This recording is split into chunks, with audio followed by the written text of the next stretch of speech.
Bonsoir et bienvenue à tous ici à Sainte-Anne-de-Beaupré où s'est conclue aujourd'hui l'Assemblée plénière des évêques du Canada. 5 jours de rencontres, de partage, de réflexion, de prières et de fraternité. Les évêques, lors de cette réunion annuelle, ont évoqué des sujets divers et variés, du dialogue interreligieux aux défis pastoraux de la famille, en passant par l'unité chrétienne, la faim dans le monde ou encore la situation des chrétiens du Moyen-Orient.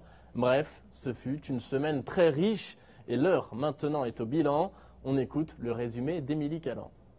C'est dans l'allégresse qu'a commencé l'Assemblée plénière des évêques du Canada qui a eu lieu à Québec cette année. En ouverture, une messe pontificale était célébrée pour souligner le 350e anniversaire de la paroisse Notre-Dame de Québec, en présence du nonce apostolique, son Excellence Monseigneur Luigi Bonatti, et de l'envoyé spécial du pape François, son Éminence le cardinal Jaime Ortega. Ces deux hommes ont adressé aux évêques des discours touchants dans les premiers jours de la plénière, discours qui les exhortaient à la prière et à la contemplation et à s'inspirer de l'exhortation apostolique du pape Evangelii Gaudium. Le reste de la semaine, les évêques ont pu faire le point sur nombreuses priorités pastorales, les plus discutées étant le dialogue écuménique, la vie et la famille et le prochain synode extraordinaire, la vie consacrée, les soins palliatifs et les changements des états financiers de la CECC. À l'issue de cette assemblée plénière, les évêques en ressortent pleins d'enthousiasme, comme en témoignent ces réactions.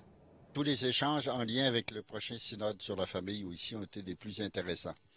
Et il y a tout le climat fraternel et le climat de célébration, avec la belle célébration à la Basilique de Québec dimanche dernier, à Sainte-Anne-de-Beaupré à la Basilique cette semaine. Et il y a eu des beaux moments de fraternité aussi. On a eu des soupers, des soirées en l'honneur, en particulier hier soir, c'était le jeudi soir, en l'honneur du cardinal Lacroix. Et on a pu goûter à sa simplicité, à sa bonhomie. Pour moi, c'est un bon ami et j'ai trouvé que ça a été superbe comme moment de partage et d'amitié. Bien, je vais vous dire, pour moi, ce qui m'a vraiment touché dans cette assemblée que nous terminons, c'est le fait qu'on a donné beaucoup d'importance à la Evangelii Gaudium. L'exhortation apostolique du pape François a été centrale. On l'a touché à la fois au plan de la justice, on a touché aussi à d'autres niveaux. Et plusieurs évêques ont proposé que cette exhortation soit comme une inspiration pour les années qui viennent. Ça, je crois que c'est un aspect très positif de cette assemblée qui a été très intéressante. Le cardinal Ortega nous a parlé aussi d'Aparecida et de l'exhortation apostolique, la conversion missionnaire de l'Église.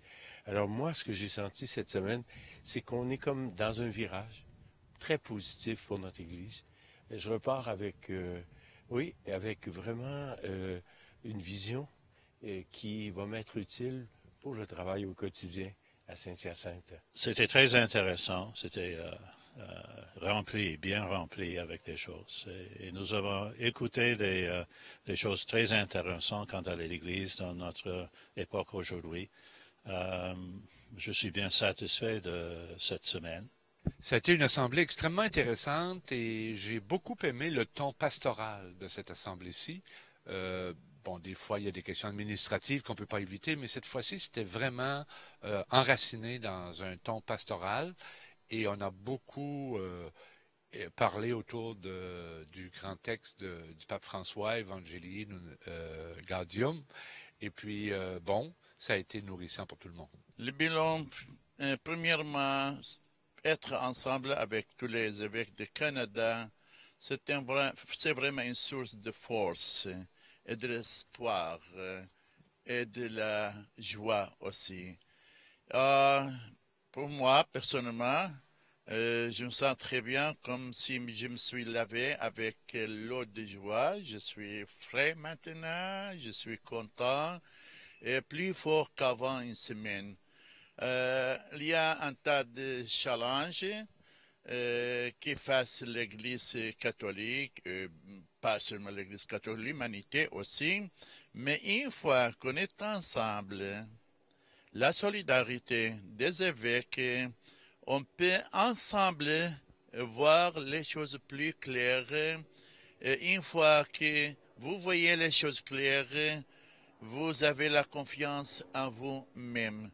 C'est ça la plus importante chose de l'ambulant ici. Je suis pas tout seul, alors il n'y a pas une raison d'avoir peur. Je suis appuyé par les autres et je suis content. Je m'en vais chez moi pour travailler beaucoup mieux, malgré les ténèbres, malgré la tunnel, malgré tout, le mal et n'importe quoi. Mais je suis vraiment fier de mon église catholique et je me sens très fort pour travailler mieux. C'est ça la plus belle chose que j'ai ici. C'est ainsi que se termine la plénière, dans la fraternité. Ce matin, dans une dernière homélie, Monseigneur Anthony Mancini, archevêque de Halifax, disait de la plénière que si le Christ n'est pas ressuscité, les évêques perdent leur temps à se rencontrer cette semaine. Monseigneur Mancini parlait de la mission qui leur est confiée, celle de proclamer le Christ, qui est parfois difficile. Mais, disait-il, cette mission requiert l'appui de toute la communauté chrétienne. Il termine en disant que cette semaine ne soit pas une perte de temps, mais une expérience de foi. Et puis aujourd'hui, juste avant la conclusion de cette assemblée, les évêques ont accueilli l'archevêque de Port-au-Prince en Haïti. Monseigneur Guy Poulard est intervenu pour évoquer la commission épiscopale Justice et Paix dans son pays. Il nous a ensuite parlé des défis de cette commission et de la situation à Port-au-Prince, quasiment 5 ans après le terrible séisme de janvier 2010. On écoute son témoignage. Justice et Paix a toujours joué un rôle de premier plan et dans la défense des plus pauvres. Et Justice et Paix a toujours été la voix des sans-voix. Et ces actions ont toujours été très bien acceptées, même quand quelquefois elle est menacée par certains hommes du pouvoir. Mais à ce point de vue-là, je crois que Justice et Paix est contournable dans l'action de l'Église en Haïti. Est-ce que, Monseigneur, vous pouvez nous dire quels sont aujourd'hui les dossiers prioritaires pour Justice et Paix en Haïti aujourd'hui, à l'heure où je vous parle?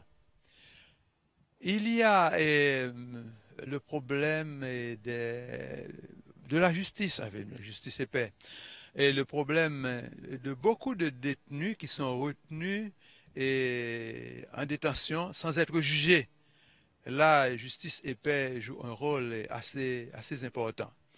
Il y a aussi le problème de la mise en place des structures de fonctionnement de l'État et problème des élections qui se préparent, mais trop lentement et qu'on reporte parce qu'il y a certains pouvoirs qui veulent s'accaparer du pouvoir aussi. Et bon, le problème est des paysans sans terre et qui subissent, qui n'ont pas de moyens vraiment de se défendre.